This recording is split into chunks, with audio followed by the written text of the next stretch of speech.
¿Prendemos luces o qué? Vane, ¿dónde? Hay luces aquí, ¿cierto?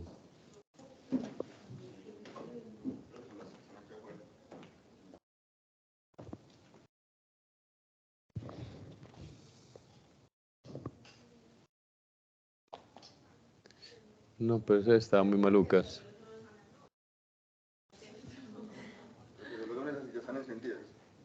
Ah, sí, las que es ya. Están encendidas, mira.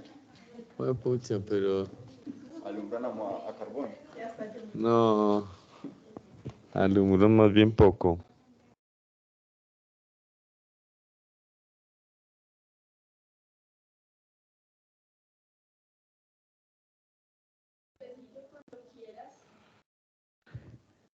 Esperemos que ahí va a estar llegando. Buenos días. El ascensor estaba nuevo.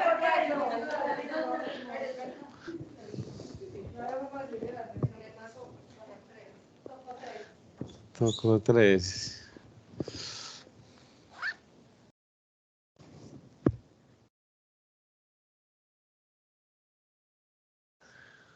Bueno, mientras la gente va llegando, podemos retomar un poco el hilo conductor de lo que veníamos la vez pasada. ¿Cómo han estado?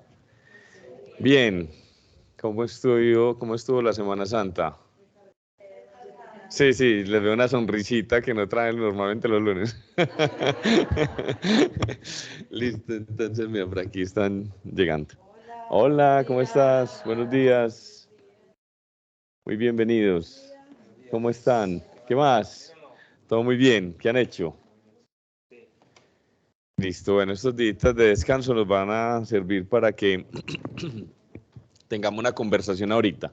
Entonces, miren, este último encuentro que tuvimos, que fue el lunes pasado, estábamos hablando de cómo llevar mindfulness a la vida diaria.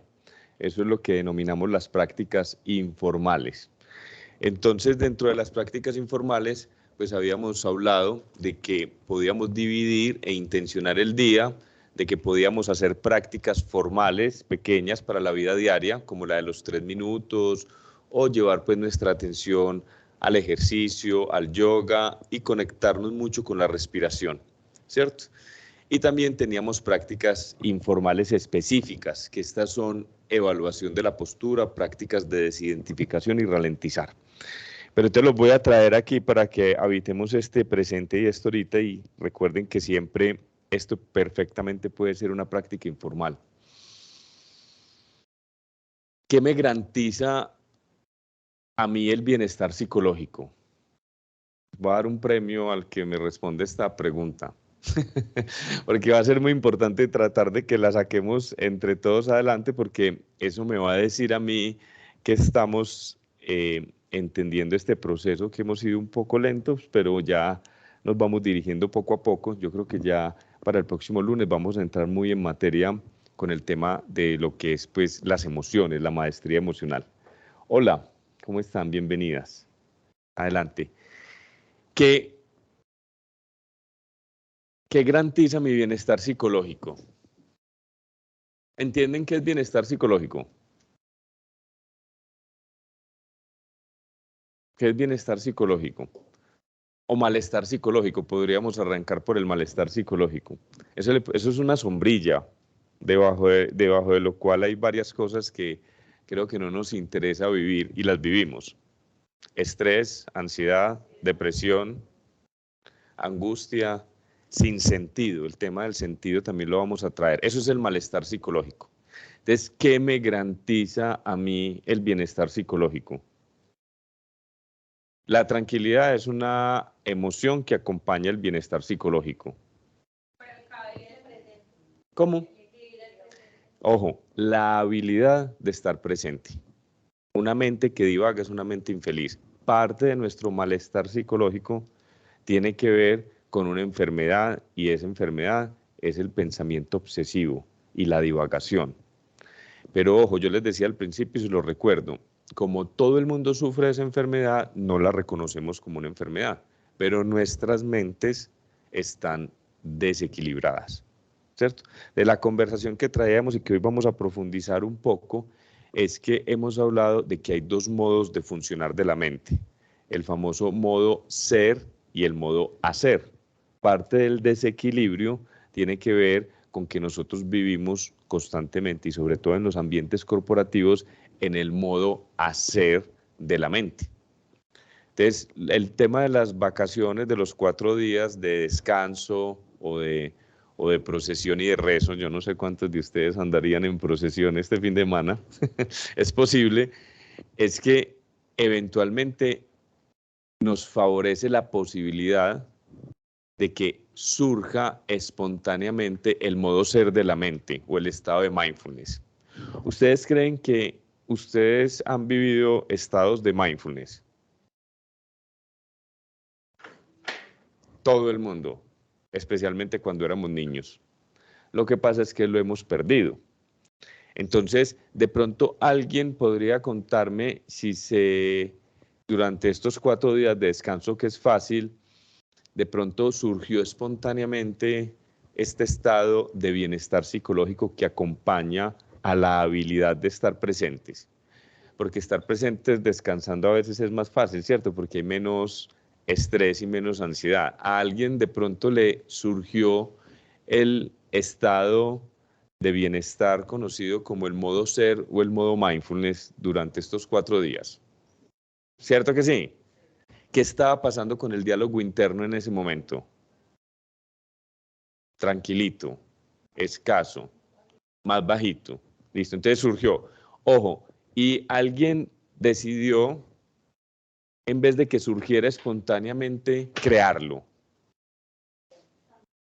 ¿Cierto? Ese fue el compromiso que ustedes, hola Pau, ¿cómo estás? Ese fue el compromiso con el que ustedes quedaron con ustedes mismos, de que iban a hacer unas prácticas informales. Las hicieron. De pronto alguien se acordó de mí durante esta semana. Sí, sí hicieron. ¿Y qué tal generar esas prácticas de mindfulness informales? Pues a mí me pareció muy chévere porque era como muy, pues no, Ni mucha parafernalia. Nos hicimos como una caminata, como unas cascaditas y en medio de la caminata y yo dije,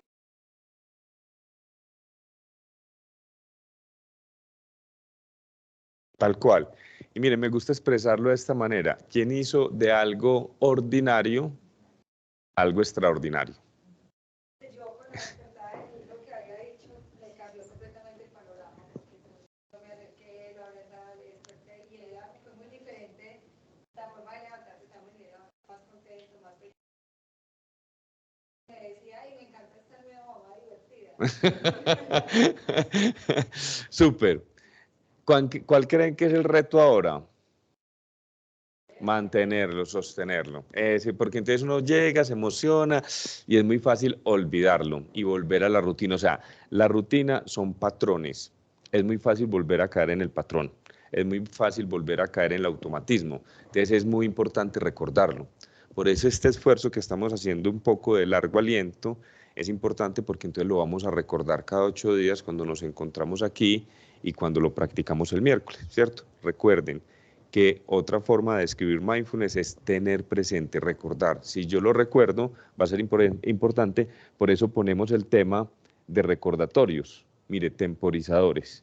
Los recordatorios son muy importantes porque me permiten hacer una pausa y aclarar el objetivo. Entonces, metan en sus agendas temas asociados al mindfulness. Por ejemplo, les voy a mostrar otros 2 posibles seguimientos que le podemos hacer a esto para sostenerlo. Recuerden lo que les decía, lo que no se mide no se controla, lo que no se controla no se administra, lo que no se administra no se transforma y estamos buscando de alguna manera transformación.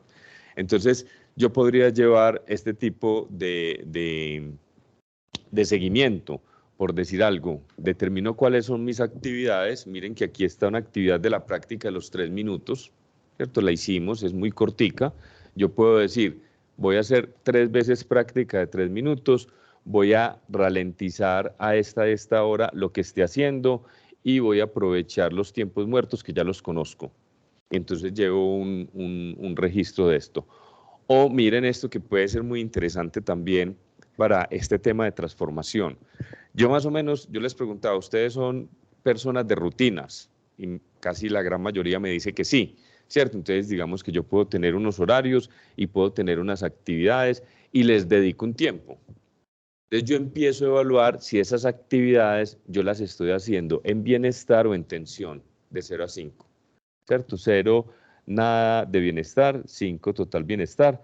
Entonces digamos que en la sensación predominante de llevar a ellos al colegio está bienestar 4, tensión 4, es neutra, ¿cierto? Almorzar, pues esa usualmente la hago en bienestar, aunque puede que en piloto automático, entonces puedo llevar esto como práctica informal. En el tema de escribir un texto, que puede ser la actividad laboral que ustedes hagan, esta persona, pues hombre, escribir le gusta, pero últimamente se está estresando, entonces hay tensión. Lo mismo cuando está manejando la casa por el taco. El tema de meditar, bienestar, ¿cierto? Entonces miren que si yo hago esto y lo llevo a una semana, entonces en bienestar, que eran estas dos actividades, me la paso 75 minutos del día. En neutralidad 40 y en tensión 3 horas. Entonces no importa lo que se hace, sino cómo se hace. Yo podría cambiar esta tensión si le llevo conciencia, que es lo que estamos haciendo aquí con esta evaluación, a esos momentos del día. Entonces la pregunta es, ¿cómo me estoy relacionando con esto que está sucediendo ahora? ¿Cuál es la actitud que ustedes en este momento podrían parar y evaluar estoy teniendo en este instante? Porque es lo mismo que yo haría en cualquier otro momento del día. Entonces, insisto, ¿de qué depende mi bienestar psicológico?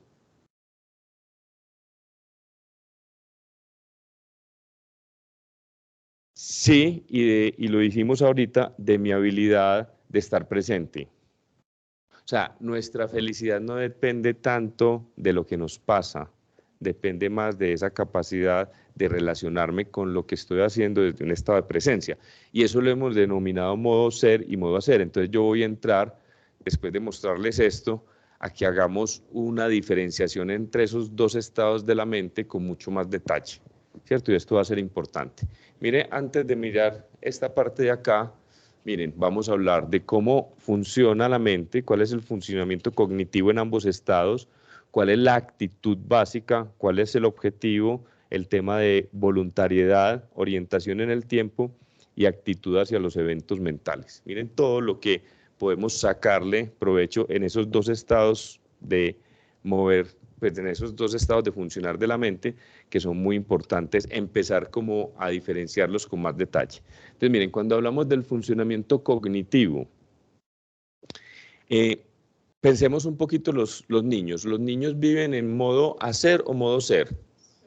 Modo ser, mucho más, ¿cierto? En parte, ¿por qué? Porque ellos todavía no han desarrollado toda la conceptualización que vamos nosotros desarrollando con el tiempo. ¿Qué es conceptualización? Por ejemplo, nosotros tenemos una bolsa donde metemos a los perros, otra bolsa donde metemos a los gatos, otra bolsa donde metemos algo que llamamos flores, ¿cierto? ¿Por qué los niños están... ¿Por qué haces esa carita? Es cierto, nosotros creamos categorías y son como bolsas, ¿cierto? Entonces, todo lo vamos metiendo en las categorías. ¿Por qué los niños viven en el estado de mindfulness? Porque ellos todavía no se han acostumbrado a la realidad y conservan algo que llamamos capacidad de asombro. O sea, el mundo los sorprende. Pero una vez yo clasifico el mundo, entonces yo me encuentro una flor y ¿qué hace mi mente? Coge esa flor y la mete en una categoría flor.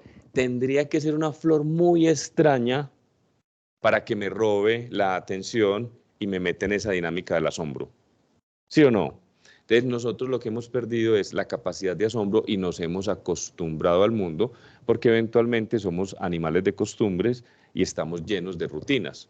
Entonces vivimos en el proceso automático y si yo no entro en el modo ser, que a veces una flor muy espectacular podría robarme la atención, meterme en esta capacidad de asombro, yo tendría que hacerlo. Entonces, en un principio, el modo de funcionar de la mente, en el modo de hacer es conceptual. A todo le pongo y le imprimo y le proyecto mis categorías. 3 grandes categorías que hace la mente. Yo ya se las he mencionado, a ver si de pronto las recuerdan. Cuando nuestra mente ve algo, inmediatamente la clasifiquen de 3 formas. Vale, sí. Me gusta, no me gusta, es indiferente. Bueno, malo, neutro. Siempre hace esas tres categorías y eso hace que yo rechace o que me apegue a la experiencia. De ahí vamos a ver que está el tema del sufrimiento. De hecho, les digo una cosa, en el presente es tan pequeño que en él no cabe el sufrimiento. Máximo el dolor, pero no el sufrimiento. Y esto se lo desarrollaré más adelante cuando hagamos la distinción entre dolor y sufrimiento, pero esto va a atender mucho al tema de liberarnos del sufrimiento. Entonces, hay un tema y es, yo puedo mover el tema conceptualmente, entonces meter todo en categorías o basarme en la experiencia directa. Háganse de cuenta como si yo me encontrara una flor y mi actitud, que tiene que ver mucho con la actitud que alguien digo, es como si nunca lo hubiera visto. ¿Cierto? Como si nunca en mi vida hubiese visto una flor.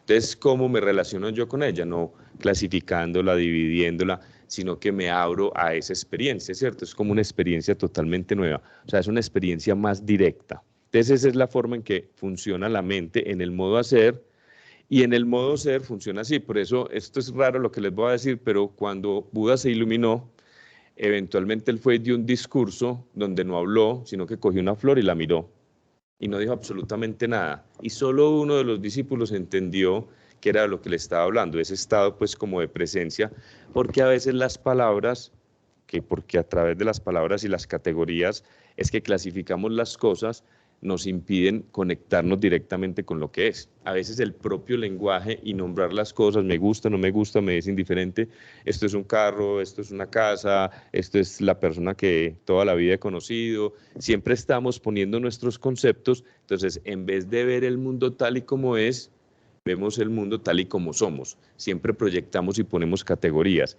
¿Qué tal si en una experiencia no pusiéramos categorías y no metiéramos todo en unas cosas? Esa sería pues la forma de funcionar. Si hay alguna pregunta, bienvenida, porque los veo muy pensativos. Pero me están entendiendo, me están siguiendo con lo que les estoy diciendo, ¿cierto? Ahí por eso digo que el asombro es una de las características pues muy potentes. Y miren cuando mencionabas ahorita la actitud, ¿cierto? Entonces, ¿cuál es la actitud del modo hacer? Y es normal. ¿El modo hacer es malo? No, simple y llanamente que nos mantenemos mucho en él. Entonces, ¿cuál sería la actitud básica del modo hacer? Siempre está en función de interpretar, de juzgar, de diferenciar, de elaborar. Y eso pertenece mucho a nuestro hemisferio izquierdo. Pero en el hemisferio derecho lo que hacemos es dejar que las cosas sean. No son ni buenas, ni malas, ni agradables, ni desagradables. Eso es una clasificación que nosotros hacemos. Porque, ojo, si algo a mí me parece desagradable, pero a ti te parece agradable, entonces es que la realidad es neutra. Esto nos cuesta muchísimo entenderlo. Todo lo que pasa es neutro. Somos nosotros quienes lo juzgamos de una manera u otra. Entonces, en el fondo hay algo que es agradable o desagradable. Depende de la relación que cada uno establezca. ¿La cebolla es agradable o desagradable? Todo es agradable. Por aquí pues a uno le sale la cebolla y se le daña la ensalada, ¿cierto? Yo odio el apio. ¿A quién le gusta el apio? Uy, es el tío borracho de los vegetales. O sea, usted, en toda fiesta hay un tío borracho que tira la fiesta, ¿cierto?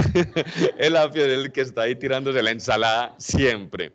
Pero, ojo, yo me podría acercar de nuevo a él de una forma abierta, sin clasificarlo como desagradable, incluso la cebolla, y podría permitirle estar en la ensalada sin armar mucho escándalo. El escándalo es el que mata, ¿cierto? Nosotros con muchas cosas nos acostumbramos a rechazar y a pegarnos, a rechazar y a pegarnos. Yo podría abrirme a la experiencia. Entonces, en vez de juzgar el apio, de diferenciarlo, de sacarle de la ensalada, le podría permitir estar y quizás tener una experiencia diferente. Ustedes no saben la cantidad de comida que yo he integrado a mi vida, porque antes era absolutamente necio y pasaba muy maluco, ¿cierto? Porque cuando uno está muy apegado a ciertas cosas y en un contexto pues van y le traen aquello que no le gusta, y esa es la forma en que la vida nos enseña. ¿cierto?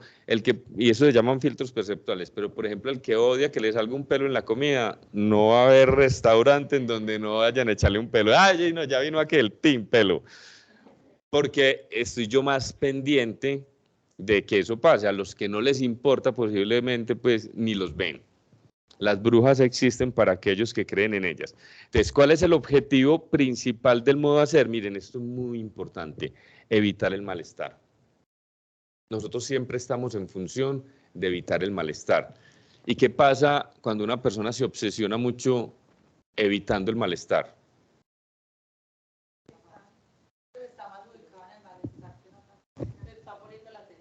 Se gasta mucha energía, me atrevería yo a decir, y es posible evitar el malestar.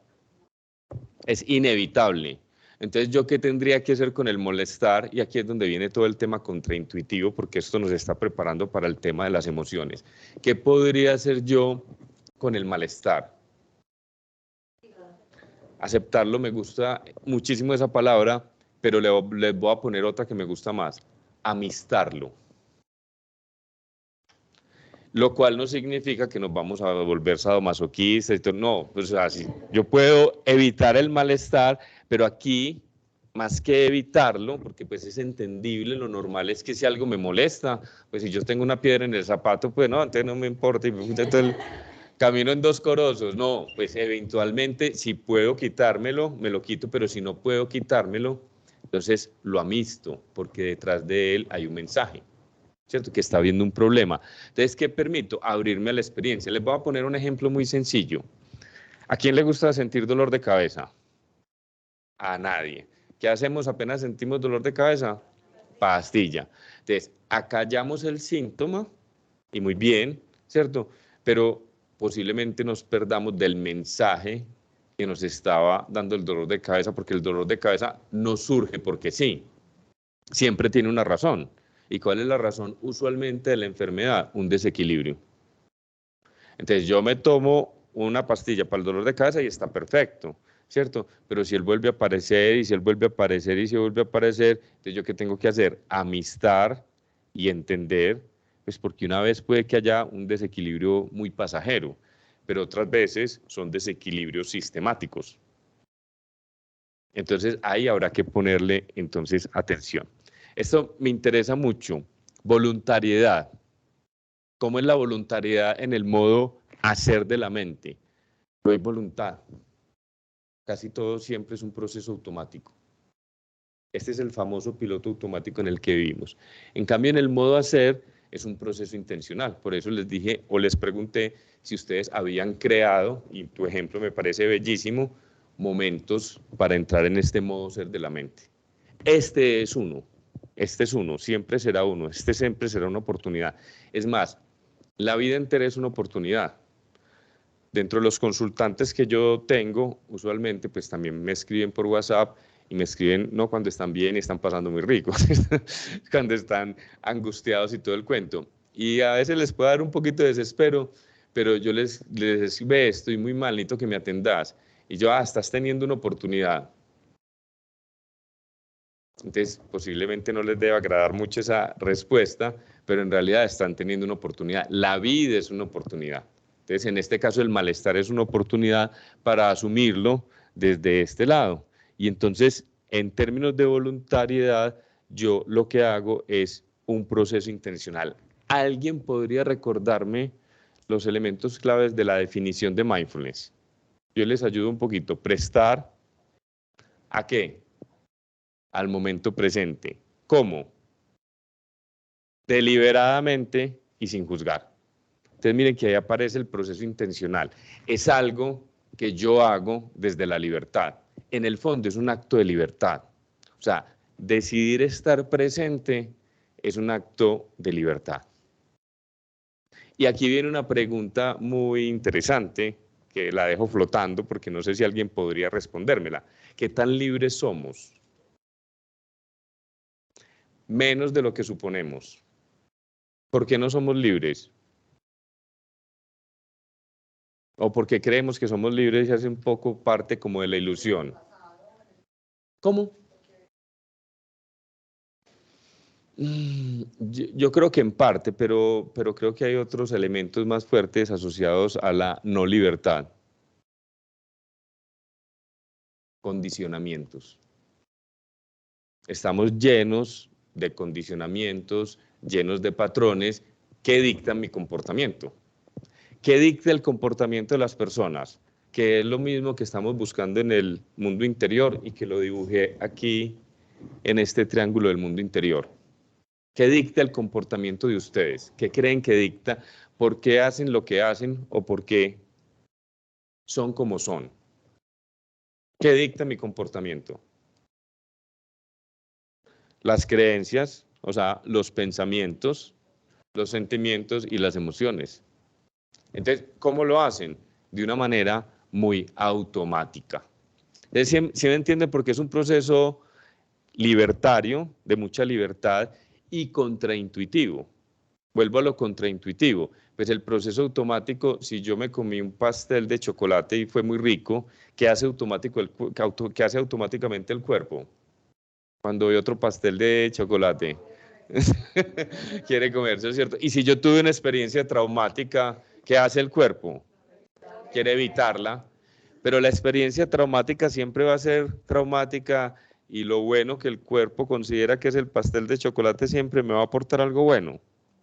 No necesariamente, entonces tendré que estar muy despierto en un proceso muy intencional y empezar a hacer ese acto libertario que tiene que ver con elegir. Entonces nosotros creemos que elegimos, pero eligen más nuestros condicionamientos. Casi siempre lo que elige son mis condicionamientos, somos animales de costumbre.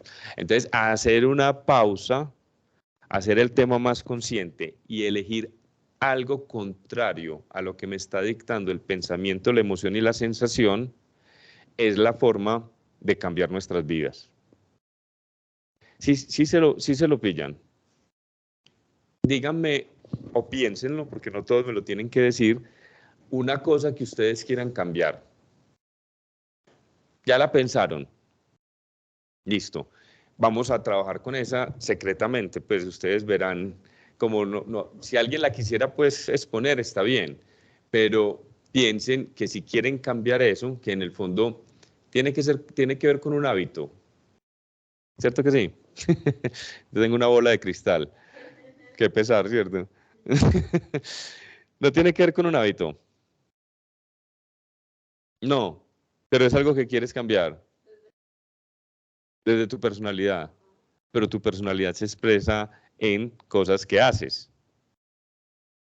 Entonces sí es un hábito. Es que el hábito me lo imagino más a la acción y a mí me invade más la cabeza. Pues yo puedo actuar, pero detrás de mí hay inseguridad, por ejemplo.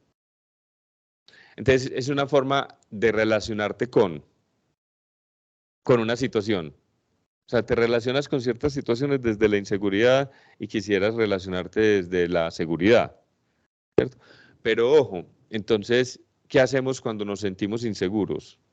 No queremos sentirlo. Y la idea es sentirlo, amistarlo, reconocerlo y que esa inseguridad no dicte tu comportamiento. Porque ¿qué dicta la inseguridad? Cuando yo quiero hacer algo, me impide hacerlo. Si ven que es contraintuitivo, ¿me entienden la palabra contraintuitivo, cierto? Es como ir en dirección contraria, es como ir a contrapelo. O sea, si mis automatismos y mis condicionamientos me llevan a actuar de cierta manera, que está perfecto. Porque miren, si nosotros todo lo hiciéramos en contravía a nuestros automatismos, qué cansancio. O sea, el automatismo existe es porque el cerebro necesita ahorrar energía. Y eso es lo que llamamos procesos inconscientes. Pero si yo todas las decisiones que tuviese que tomar, las tuviese que tomar de manera consciente, sería muy ineficaz. ¿Cierto? O sea, yo voy por la vida sin tener que pensar mucho, porque si lo pienso mucho, pues ni siquiera actúo. Son procesos tan automáticos. Y yo, eso será una culebra, no, tan, me pego un mordisco. ¿Cierto? Yo creo, mi cerebro dice, pegue el brinco, corra, defiéndase. Son muchos los procesos que son automáticos, pero yo podría empezar a ganar terreno metiéndome un poco en esto. O sea, necesitamos es restablecer el equilibrio. ¿Ustedes cuánto porcentaje de su vida creen que se lo pasan en el modo hacer y en el modo ser? Pues yo usualmente hablo como una exageración. Yo digo el 99.9% del tiempo nos la pasamos en este modo. Por eso insisto que si ustedes están pendientes de que surja espontáneamente, es muy bueno estar pendiente porque a veces surgen espontáneamente y yo ni siquiera me doy cuenta. Pero si yo cuando surjan espontáneamente me empiezo a dar cuenta, los voy a empezar a favorecer. Pero si no surgen espontáneamente, entonces los tengo que empezar a crear. ¿Cómo los empiezo yo a crear? Entonces, me baso directamente en lo que está pasando, qué merece ser atendido el presente. Si se expresa de una manera u otra, me doy cuenta de que soy yo el que lo juzgo de una manera u otra. Entonces, podría juzgarlo con ese nivel de conciencia de una manera distinta o como usualmente lo juzgo, ¿cierto? Como, dígame una actividad dentro de la empresa que a ustedes les parezca hartísima o dentro de su trabajo. Hacer el presupuesto, ¿cierto? Sí. Presupuestar, ¿cierto? Entonces, yo ya tengo un patrón y es que, bueno, vamos a hacer el presupuesto. ¿Qué dice uno? Ay, vida y fue puta. Porque yo, porque a mí. Entonces, hacer consciente de esto, me podría relacionar con el presupuesto de otra manera. Me podría relacionar con la persona que no me simpatiza de otra manera. Podría abrirme la experiencia, dejarla estar, no juzgarla, hacerlo de una manera intencional. Miren la orientación en el tiempo del modo hacer, pasado y futuro. La orientación en el tiempo del modo ser, momento presente. Y lo último y más importante de esta distinción que les estoy haciendo es cuál es nuestra actitud hacia los eventos mentales. Esto es lo más delicado. Nuestra actitud hacia los eventos mentales en el modo hacer de la mente es que creemos que los pensamientos son reales. Y si algo pueden sacar de aquí importante es que los pensamientos son solo pensamientos, no son lo real. Y que cuando baja la guardia y cuando se fusiona cognitivamente con ellos, porque no ha desarrollado la habilidad que yo les estoy diciendo, que no es solo la habilidad de estar presente, sino la habilidad de observar mi propia mente. Por ejemplo, ¿cuánto tiempo ustedes se la pasan en el día pensando? Todo el día. ¿Cuánto tiempo del día ustedes se la pasan observando sus propios pensamientos? Pero podrían hacerlo más. Por ejemplo, yo soy una persona que monitoreo constantemente mis pensamientos.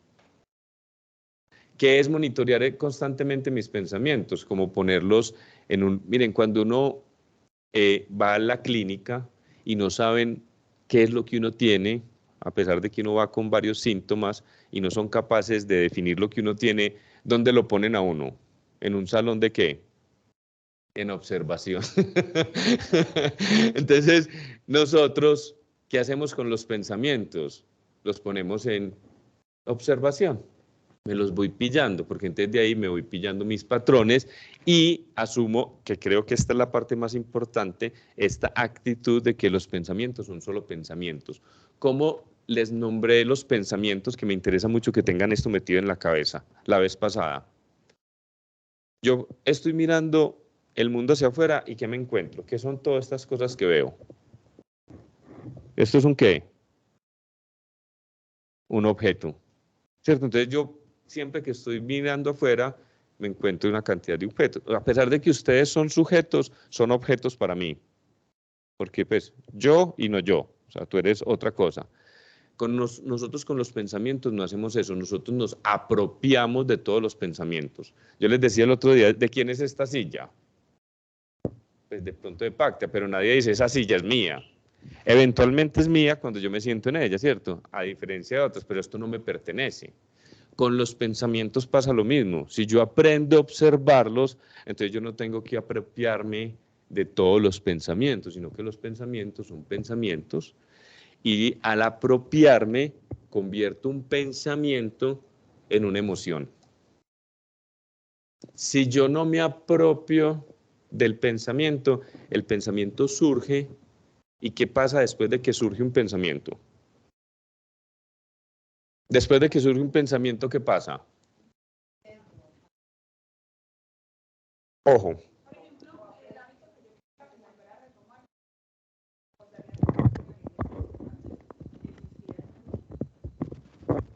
Es que no sé si los de atrás te están escuchando, entonces vamos a hacer este experimento. Entonces sí, porque era algo que quería como que me explicaran. Entonces hago el ejercicio, pongo la pantalla y veo la hora. Entonces ya como que mi cuerpo o mi mente me dice como que ya llevas mucho, ya estás cansada y como que ya es un patrón que ya tengo de no hacer toda la actividad, por ejemplo, de una hora, sino que ya la media hora como que ahí ya sí, ya hice, pero mi cuerpo pues como con más capacidad. Entonces este fin de semana o estas 4 días que descansé, como que me pasaba lo mismo, ya mi mente diciéndome como que pare, como la misma, el desamor que le cogí a ese hábito, y como que cambié de actividad, dejé la clase y cogí una colchoneta y cambié de actividad y seguía haciendo ejercicio, pero como otras actividades, empecé a hacer abdomen y ya como que mi mente se embolató y ya retomé lo que estaba haciendo, como que me sirvió. Válido. Entonces no sé cómo, quiero volver a coger el hábito del ejercicio, pero mi mente como que está diciéndome como que basta. Listo, mira, lo que ella nos está planteando es muy válido porque aquí lo que yo les estoy pidiendo es que se inscriban entre el ensayo y el error, ¿cierto? Y mira que eso fue un descubrimiento tuyo. O sea, le estoy poniendo atención a esto, surge esta sensación en el cuerpo que me obliga a dejarlo. Lo que veníamos hablando es un poquito de voluntariedad, de determinación, a pesar de que mi cuerpo me está dictando eso, yo les planteo la siguiente pregunta que se deberían hacer. ¿Quién está a cargo? O sea, ¿quién es? Pero usualmente lo que nos acabamos de pillar es que yo no estoy a cargo. Están a cargo mis creencias, están a cargo mis costumbres, están a cargo mis hábitos, ¿cierto? Entonces, si yo soy capaz de pillarme eso, entonces en ese momento van a haber preguntas que son muy empoderadoras. Y una de esas preguntas sería, ¿quién está a cargo? Entonces, lo teso de eso es que esa sensación que me impide hacer algo, por eso estaba preguntando qué pasa cuando surge un pensamiento. Usualmente cuando surge un pensamiento se engancha con otro y se engancha con otro y surge una narrativa. Pero la realidad es que el pensamiento, su naturaleza es surgir y desaparecer. Y lo mismo pasa con la sensación. Entonces, si yo tengo una sensación desagradable, pero a pesar de esa sensación desagradable, sigo adelante, te aseguro que cuánto tiempo se necesitó para que esa sensación aversiva que te impidía decir voy a seguir haciendo el ejercicio, desaparezca. Llega un punto en que vos lo agradeces. Por ejemplo, me quiero levantar para ir al gimnasio y todo mi cuerpo y toda mi mente que me dice, quédate en la cama. Sí o no, está lloviendo, qué frío, y la mente se suma, no, sí, otro ratico, 5 minutos, no dormiste muy bien, que entonces, o sea, hay como una complicidad entre una cantidad de sistemas automáticos, pero si yo hago en ese momento una pausa, traigo conciencia y me hago la pregunta, ¿quién está a cargo? Y decido que el que está a cargo soy yo y no mis hábitos, mis creencias y mis costumbres, solamente es cuestión de unos cuantos segundos de coger, sacar un pie y ojo aquí, sin mente. O sea, el que piensa en esta situación pierde, que es como la metida al agua fría, ¿cierto? Entonces les voy a decir contraintuitivo, ¿cierto? ¿A quién le agrada bañarse con agua fría? Son muy poquitos, habrá por ahí uno que levantó la mano, que por favor déjanos al resto de mortales, o sea, para las matas más o menos el agua fría, ¿cierto? Entonces esto sería un ejercicio, o sea, me voy a bañar con agua fría, usted abre la ducha y que empieza todo el sistema. El cuerpo pues le eriza y dice no vamos para adentro con esa agua fría, la mente dice el agua es para matas, entonces todo esto te impide hacer algo y me podría hacer la pregunta, ¿quién está a cargo? ¿Cierto? Y me meto, ¿y qué pasa? Al principio muy desagradable, pero les aseguro que todos los que se han metido a bañarse con agua fría, después de un rato, ¿cómo están? Pucha, qué delicia, y ya soy capaz como de desafiarle y todo el cuento. Entonces puede que, les insisto otra vez con la frase, yo no puedo esperar un resultado diferente haciendo siempre lo mismo. Tendré que empezar a desafiarme. Entonces, pero voy a tu ejemplo que fue muy bacano. Lo que hiciste fue, tu cuerpo estaba rechazando todo esto porque se encontró con ese patrón y lo que hiciste fue distraerlo. Te fuiste para otro ejercicio y el otro ejercicio hizo que la sensación maluca desapareciera y cuando ya la sensación maluco desapareció porque la distraíste, volviste a retomar en lo que estabas haciendo y fuiste capaz de hacer un poco más. Entonces, yo no creo que el asunto sea de cogerle amor o desamor, no es un asunto de amor o desamor. Es que la sensación desagradable está dictando tu comportamiento. No pienses que vas a... sabes, pero sabes que el tema no es tanto el amor, sino que después de movilizar la energía, porque para allá vamos, que el tema de maestría emocional pasa por movilizar toda la energía del cuerpo, cuando vos haciendo ejercicio movilizas toda la energía del cuerpo, eso lo que hace es después liberarte, lo que tú llamas amor, es toda la neuroquímica del bienestar, y uno después de hacer ejercicio por allá aparece en un momento dado como, qué rico, gracias a Dios me levanté, menos mal no me quedé dormido. Y con toda la pelea que tuve pues con las cobijas, con la levantada, con la renegada, con la mente quedando, al final después de mover esa energía, uno queda mejor. Porque vamos a entender con las emociones que las emociones son energía en movimiento, emotion. Ya vamos a entrar a esa parte. Andrés, una pregunta. A mí ahí, por ejemplo, me sirve el futuro, a pensar en esa sensación posterior. Claro, de bienestar, porque entonces lo que estás haciendo es pidiéndole o conectándote con la recompensa, porque es que eventualmente el cerebro funciona con recompensas. Entonces, miren, yo coordiné con Paola y la próxima semana todos nos vamos a ir un mes para Cartagena con todo pago. Miren las sonrisas que, miren el bienestar que va surgiendo. O sea, no, no nos hemos movido, Paola se alcanzó a ahogar y todo, pero miren que no nos hemos movido, pero solamente pensar que voy a tener una recompensa es como si ya la estuviera teniendo. Pero pensar que voy a tener una sensación desagradable, pues entonces más bien me arranco. ¿Cierto? Entonces lo que tú haces es hackear un poco tu cerebro. Ya tienes claro que después de todo eso hay un bienestar.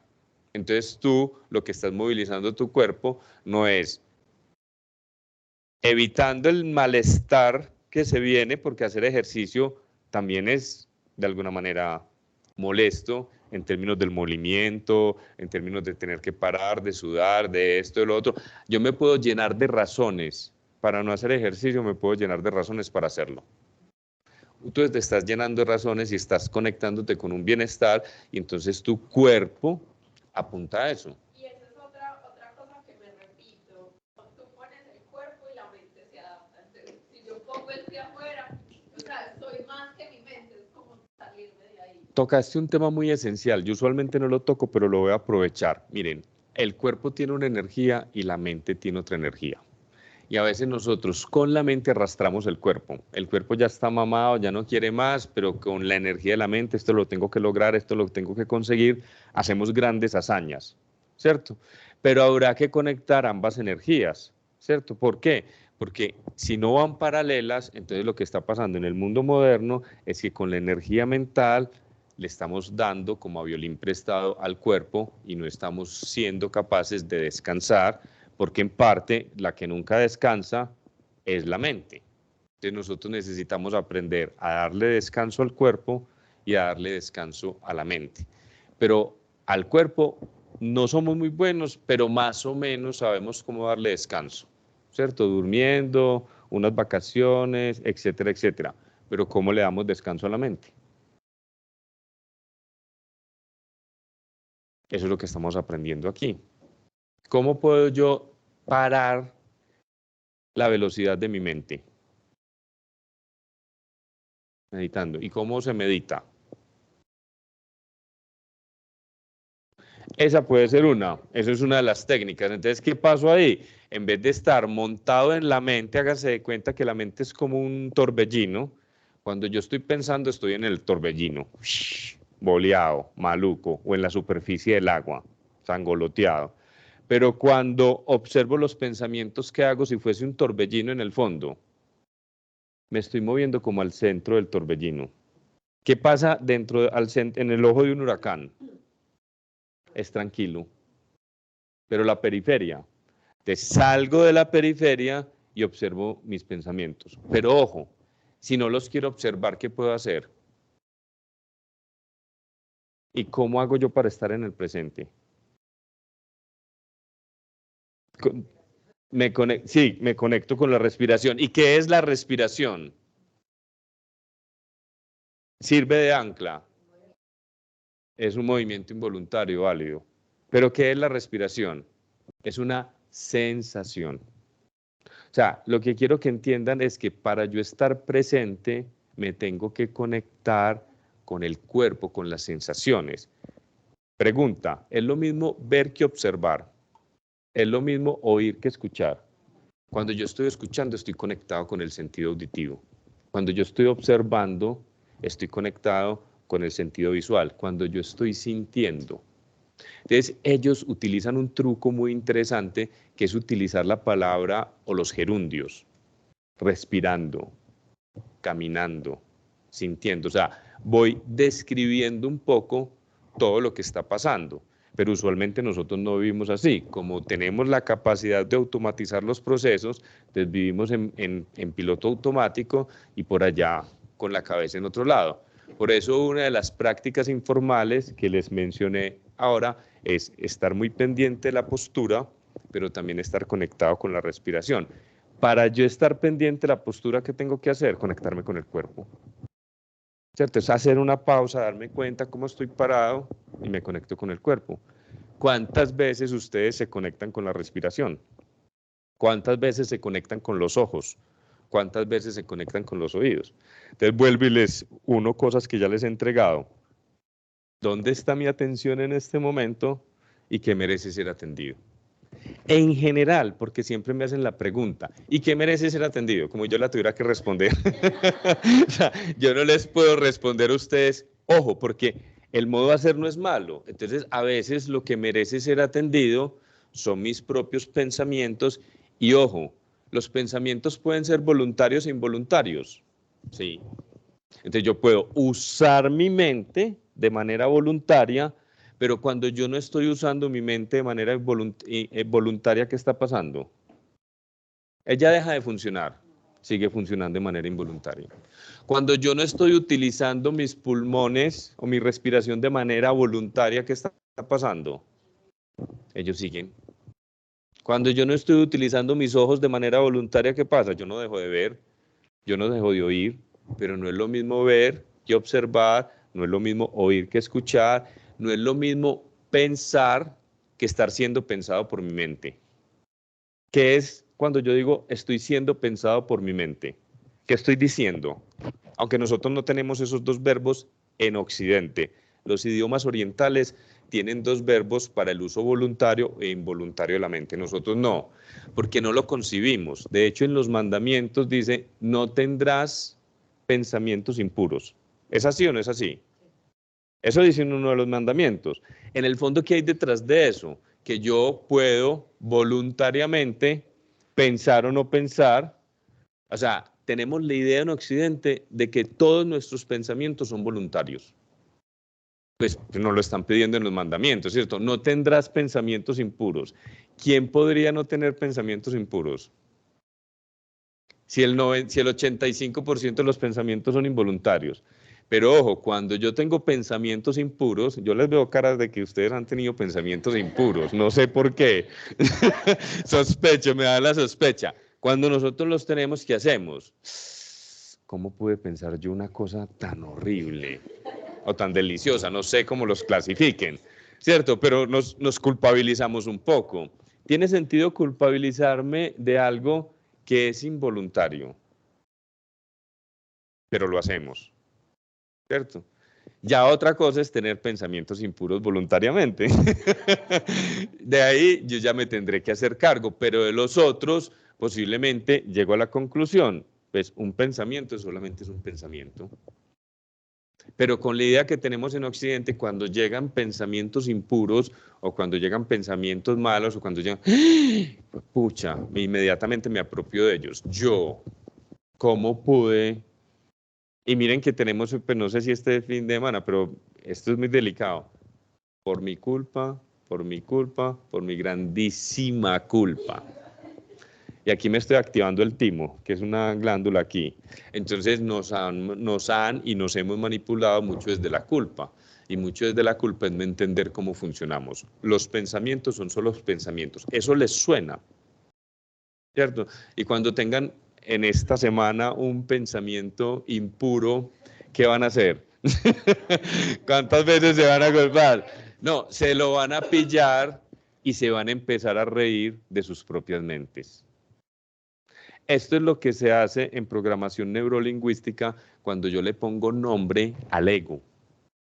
Porque el ego tiene que ver mucho con los pensamientos. ¿De dónde está el ego? El ego se construye a punta de pensamientos, es el personaje que yo creo. Entonces es que bueno ponerle nombre al ego porque entonces quien está pensando no soy yo, sino que es la mente por mi propia cuenta y si yo me lo pillo, pues puedo este pensamiento distanciarme de él o cambiarlo o juzgarlo o reinterpretarlo o evaluarlo de otra manera. Entro inmediatamente en el modo ser de la mente. Anacleta, bacano. ¿Alguien más le tiene nombre al ego? Aleja, se llama Aleja. Haz tu segundo nombre. Vale, vale, o sí, Felipe, está bueno, porque cuando uno lo van a regañar, lo llaman con los dos nombres, ¿cierto? Andrés Felipe, uno le dice Andrés Felipe y uno dice, ay, ya qué hice. Bueno, pónganle nombre. Es un ejercicio bien interesante, porque entonces yo, ¿qué empieza a pasar? Me empiezo a reír de mi propia mente. Tenemos egos a veces fastidiosos o a veces tenemos egos muy destructivos. ¿Qué quiere la voz en mi cabeza? ¿Quiere lo mismo que yo? ¿Quiere hacerme daño? Puede haber egos que quieren hacer daño. Y yo soy, la víctima favorita de nuestro propio ego. Eso lo tendremos que ir pillando en la medida que vamos observando la mente. Entonces, miren, aquí veíamos pues el tema de los pensamientos, sensaciones, emociones. Esto lo podríamos llamar arquitectura emocional o mundo interior. Yo no sé qué video tengo ahí colgado, pero no lo vamos a ver hoy. Y yo podría empezar a clasificar mis pensamientos. ¿Cómo podríamos clasificar los pensamientos? ¿Qué categoría les podríamos dar? Dale tranquila, ya vamos a terminar en un momentico, faltan 8 minuticos. ¿Cómo podría clasificar los pensamientos cuando ya empiezo a observarlos? ¿Cómo les gustaría clasificarlos?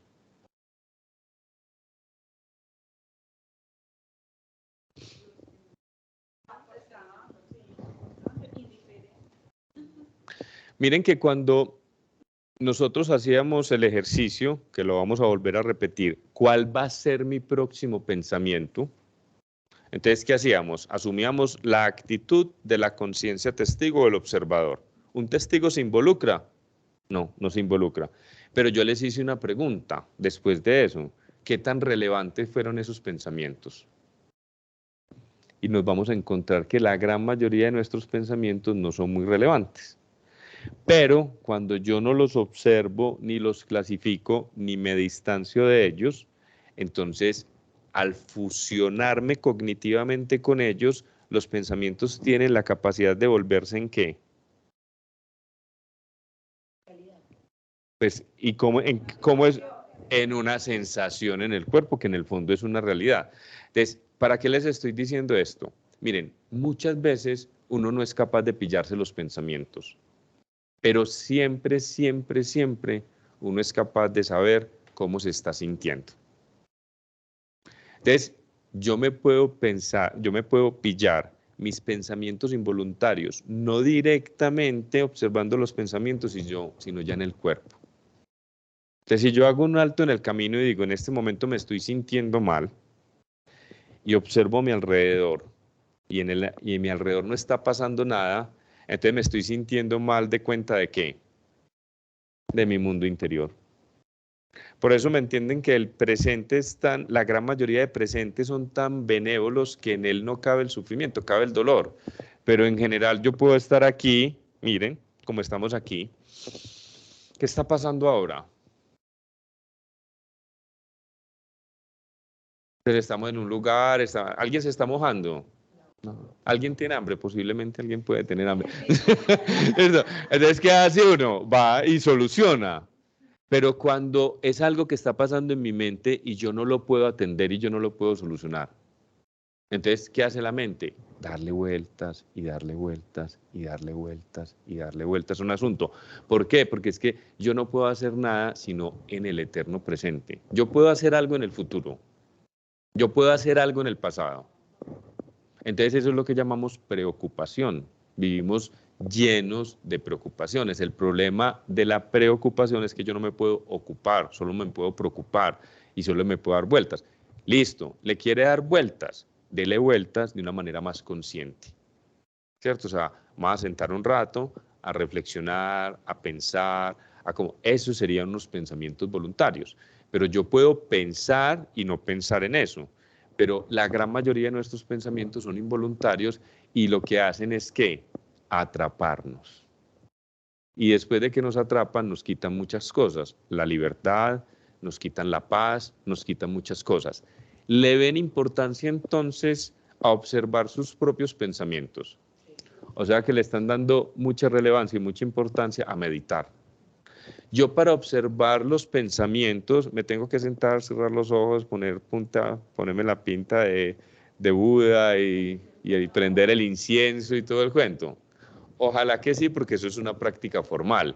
Porque miren que ahí, como yo no me estoy moviendo en el mundo exterior, me puedo quedar un rato observándolos, pero también los puedo observar en la cotidianidad. ¿Qué va a pasar en la cotidianidad? Pues que tengo que hacer cosas. Entonces, eventualmente, apago el piloto automático, hago las cosas más conscientes o en medio del piloto automático tengo como esta distancia para pillarme lo que llamamos la voz o el locutor. ¿Les gusta este nombre para la mente también? La voz o el locutor. ¿Ustedes piensan en palabras o piensan en imágenes? Todos en imágenes.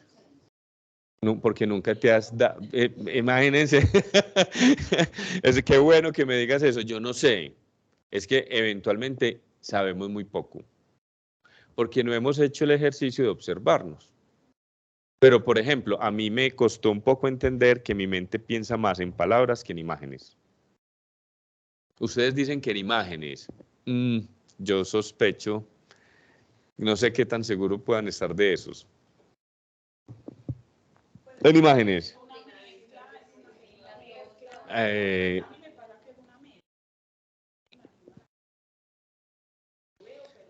Ojo, y cuando me las imagino, los veo, uy, se te está agotando la batería de ese aparato. Ya estamos terminando. Cerrame ahí un segundito. Pero miren, eso es lo que necesitamos empezarnos a pillar. ¿Por qué soy como soy o por qué hago lo que hago? Parte de lo que soy y parte de lo que hago tiene que ver cómo funciona mi mente. Y yo me puedo empezar a pillar cómo funciona mi mente. Si mi mente funciona más en imágenes o si mi mente funciona más en palabras. Si mi mente vive más en el pasado o si mi mente vive más en el futuro. Si mi mente le encanta juzgar, criticar o quejarse. Pero miren que una cosa es decir, yo me quejo, a otra cosa muy distinta decir, mi mente se queja todo el día. Esto parece como una disociación, ¿cierto? Como una especie de esquizofrenia, ¿cierto? O sea, ¿soy yo o es quién soy yo? Esto parece extraño, pero la verdad es que en el ensayo el error, lo que yo les estoy invitando es que a que se den cuenta que yo puedo observar mi mente. Y eso va a ser clave para el tema al que vamos, que es este tema de las emociones, ¿cierto? Y vamos a quedar, después de haber llegado a cómo llevar mindfulness a la vida diaria, este era todo un preámbulo importante para llegar a lo que más nos interesa, que es el tema emocional. Entonces los dejo con esta pregunta para que nos encontremos dentro de 8 días. Pues este miércoles práctica, pero la teoría la vamos a seguir manejando dentro de 8 días. ¿Qué tan inteligentes emocionalmente se consideran?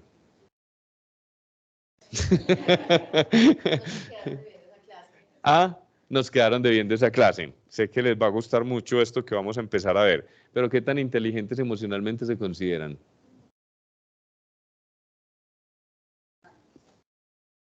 A veces. Otra pregunta, y la vamos a empezar a conversar el miércoles. Entonces, si no se consideran inteligentes emocionalmente, ¿cómo es una persona inteligente emocionalmente? ¿Qué es lo que hace? Acepta también. Pero se los voy a definir de esta forma para que nos vamos. Es una persona que siente las emociones, pero no se somete a ellas. Y miren por aquí, ay, qué pena, ¿qué pasó con la presentación? Un segundito. Y miren por aquí algo pues que no me quería detener, pero Matthew Ricard, el hombre más feliz del planeta. Ustedes se dirán, ¿y este señor por qué es el hombre más feliz del planeta? ¿Quién dijo? ¿Cómo lo midieron? Pues él se prestó para una serie de estudios neurológicos y pues es capaz de entrar a unos niveles de compasión y de funcionar de una manera distinta. Miren la definición de felicidad de él. La felicidad es un estado de conciencia que sufre la influencia de las circunstancias, pero no se somete a ellas. La inteligencia emocional es alguien que tiene pensamientos, sensaciones y emociones, pero esos pensamientos, sensaciones y emociones no dictan su comportamiento. ¿Quién está a cargo? Entonces, ojo, porque las emociones las vamos a sentir, pero las emociones dictan mi comportamiento o yo soy capaz de percibirlas y elegir de manera asertiva cómo expreso esa emoción. Última pregunta, para que nos vamos. ¿Cómo clasifican las emociones? Buenas, malas. Pésima clasificación. Porque ¿qué queremos hacer con lo malo? Eliminarlo. Y las emociones no son eliminables. Entonces, nos vemos dentro de 8 días, este miércoles con la práctica y continuará con el tema de las emociones. Ah, bueno, y qué pena para todos. Este miércoles les voy a pedir, todos tienen celular, ¿cierto? Todos tienen audífonos de los celulares. Consigan, si no tienen, necesito que vengan con sus celulares, con audífonos de los celulares y si quieren hacer la práctica que va a ser acostados, traigan un cojincito pequeño o un mat y si no la pueden hacer sentados. Pero rico si se quieren acostar, aquí nos vamos a acostar todos y vamos a hacer una práctica que se llama Yoga Nidra para ver cómo nos va. Listo, y necesitamos los audífonos porque va a ser en 3D, lo mismo para las personas que nos están escuchando. Listo, entonces nos vemos este miércoles.